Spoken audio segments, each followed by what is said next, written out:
Hey, how's it going? In this video, we are going to go over how a brand with $10 million in funding got outperformed by a brand with a default Shopify theme and $0 in funding. So let's get right into the video. All right, so this is a true story. We had two different brands, okay? Brand A had $10 million in funding. They're sold in some different stores across Europe. They had perfect branding, a perfect website, fully conversion optimized, SEO, great product photography, great brand logos. They literally had tons of customer video testimonials, like paid, of course. They had great model product photography that was done in Santorini, as I mentioned. Very optimized site. From the outside perspective, you would think this brand is absolutely crushing it. You think they are doing so well. This brand, by the way, is in the hair care niche, like an at-home hair care kit. Then we had brand B. Brand B has $0 in funding, a default Shopify site, no apps, like literally nothing, just white background, no logo. Their logo was basically just text, like written out text was their logo essentially. And they're in the baby clothing niche. Yeah, pretty basic. Literally just a one-person show, okay? And so we have these two brands, right? Running them at the exact same time. We ran ads with them just as like an initial test on TikTok with the same exact budget for 30 days. Same strategy, same kind of content, same kind of offers relative to the niche, of course. So all our angles and everything were just developed like for the specific niche, but everything was pretty much the same. Like we had the same kind of approach relative to the niche and relative to the brand, really across the board. So more or less all things are equal, other than the fact that this one has $10 million in funding and this one has $0 in funding. One of these brands got a 4x return in the first 30 days. The other got a 1.5x return, okay? So which one was which? What do you think? So brand B, the baby clothing brand with $0 in funding, they were the ones with the 4x. The $10 million funding brand with a fully optimized site, they're the one with the 1.5x. True story. So why did that happen? Why was that? If pretty much everything else was the same. So it really all comes down to product market fit. Product market fit is the single most important factor in the success of any brand, any company, especially for premium e-commerce brands. It will determine your success more than any ad strategy, SEO strategy, any influencer strategy, any organic content marketing strategy. It is the single most important factor and is the sole thing that will transform a business or kill a business instantly. So why is that? Really what people say, this really comes from Alex Hormozi, is he says, a level 10 entrepreneur and a level 2 market, who wins? If you have a great entrepreneur and a terrible market, meaning people don't want the product, that kind of thing, who wins? What happens? The market wins, right? The entrepreneur's business probably won't do that well. And if you have a level 1 entrepreneur and a level 10 market, so a great market, highly in demand product entrepreneur that's doesn't really know what they're doing, but they have that product market fit, what happens? Their business does really well. And this example is a perfect example of brand A, the hair care brand, and brand B, the baby clothes brand. This is a perfect example of this in action. So why is that?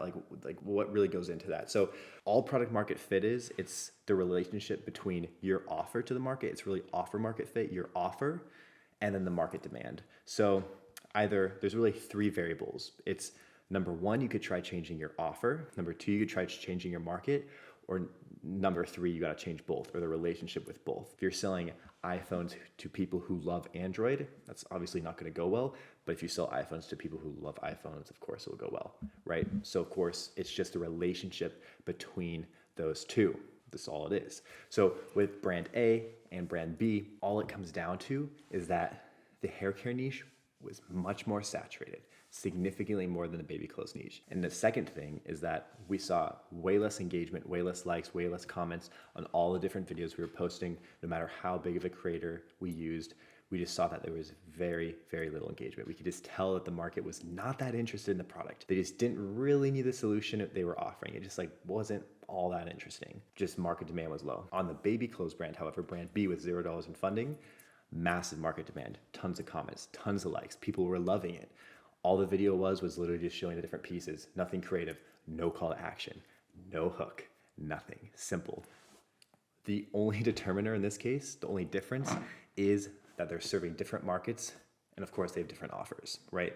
Though those offers were quite simple. So product market fit was literally the difference between one brand getting 4x with basically like a level 3 entrepreneur, like basic Shopify theme, no upsells, default everything, and then a level 10 entrepreneur with a perfect site, perfect everything. That's the determiner of success, is product market fit, the difference between a 4x and a 1x return.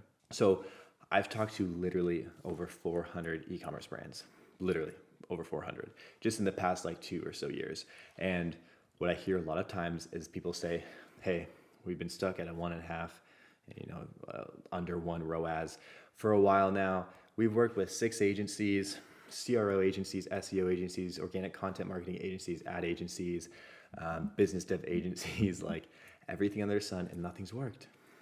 When you're at that point, when you've gotten to that extreme, there's basically only one thing left, and that is you don't have product market fit. So as I mentioned earlier, A, you change the product or the offer to the market, because maybe you're in a good market, but what you're selling is something they don't want. B, you just change the market. You're just in a bad market. No matter what you sell, it's already there. It's just not going to happen. There isn't that much demand for anything new in that market at the moment, other than doing an extreme innovation. Or C, it's just a mismatch between markets. Maybe you have a really good product and you have a really good market, but it's just the wrong relationship, right? It's just not the right fit between the two. It's selling iPhones to people who love Androids. They're both good markets. It's just not the right fit. So you need to figure out which one it is and make that change, because as I mentioned, you will get capped out.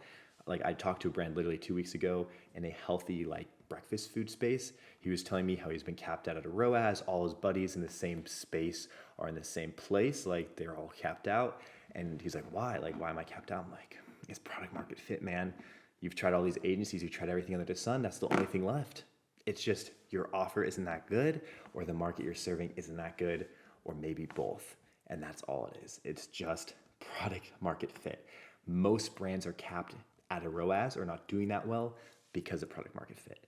That's it. Either product or market or both. That's it. Not a strategy, not because your ads are bad, not because you need more creative, not because you need SEO, not because you need sales, just product market fit. That's it. All it is. It's simple, but it's the hardest thing to find because it can take a lot of time, a lot of testing, and so it's not an easy fix. So I hope this video helped. If you do feel like you're a brand that's been capped out for a while and you've tried everything under the sun and you just haven't found that product market fit yet, as I said, change product or change really offer to the market you're currently serving. If that doesn't work, and you try that a few times, change the market. If that doesn't work, you need to find the new relationship between the both of them. Both were bad. You need to find that completely new relationship, okay? So I hope this helped. Let me know of any questions in the comments. And yeah, enjoy the rest of your day.